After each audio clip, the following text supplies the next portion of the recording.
I'm a substitution for somebody from the National Institutes of Standards and Technology. So while I'm not a computer scientist and I'm not from NIST, I have reviewed their documents.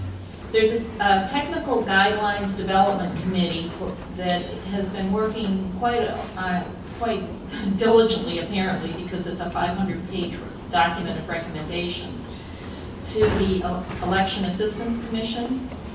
That came out in August of '07, and it's out for public comment now. And so if any of you have comments, you can certainly...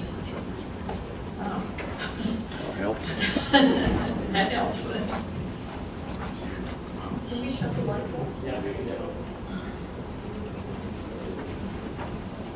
There we go. Feel that they're looking for comments on the document, and we'll have an initial round of public comments, some revisions, and then more public comment, and eventually adoption with appropriate revisions by the EAC.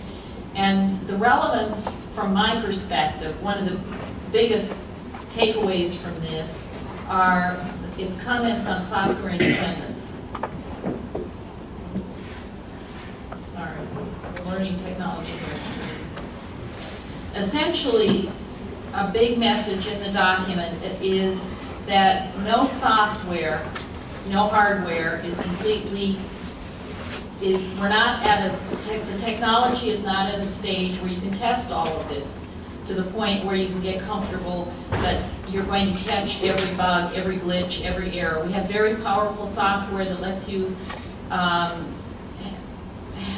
deal with different languages and all kinds of things, and as a result, it's very hard to test. So the conclusion of the technical advisory group is listed here. You must be able to verify if the vote recorded is correct. The software is very complex, and technology is not capable of detecting all the errors. Therefore, voting systems must be software independent so that audits do not have to trust that the software is correct. And what does that mean, to be software independent and not have to rely on the software? That you can't rely on testing the equipment to guarantee accuracy. It's not, the technology doesn't allow us to do that sufficiently. You need to be able to audit, and the audit must not depend on the assumption that the machine vote is correct as recorded. So you can't just run your ballots through the same machine and assume and call that an audit. You need to have independent voter verified records that are available for vote audits. And that could be a paper record, it could be an electronic record with some sort of electronic signature on it, but there needs to be some independent record. And the voter must also read and look at it and verify that it's correct. And then that needs to be maintained separately from the software. And I think Ron Revest, who is part of the working group, is here in the audience. Oh, so if you have questions or comments, he's the person to see. And he's promised to correct me if I misstate here. Now I'm going to move, I think those are really important recommendations.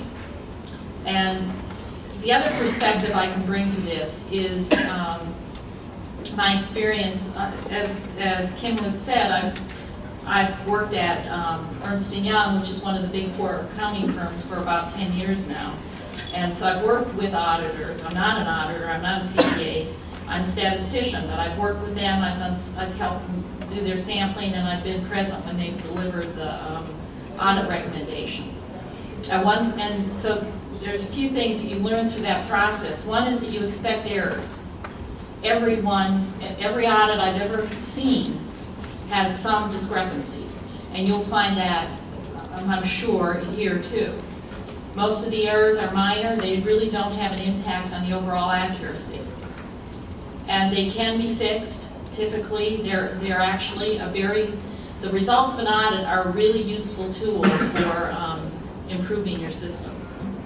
I think Fritz was making some of those points last night too.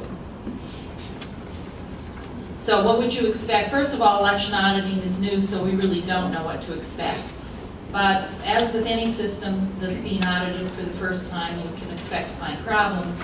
The goal is to fix finds and fixes the problems through the initiative of the people managing the system, not through some whistleblower or because something blows up.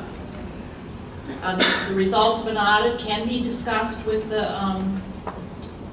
you before they're released publicly with the election officials.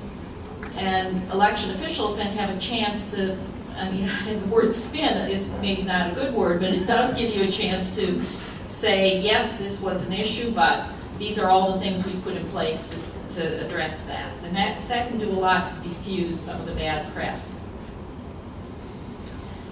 We've had widespread confidence of widespread coverage, so people, I guess I'm out of time. Let me just wrap up by saying independent audits have to be independent. You can't audit yourself. That's something that we all learned from Enron. Not that they were auditing themselves, but the auditors had been there so long that they were no longer independent.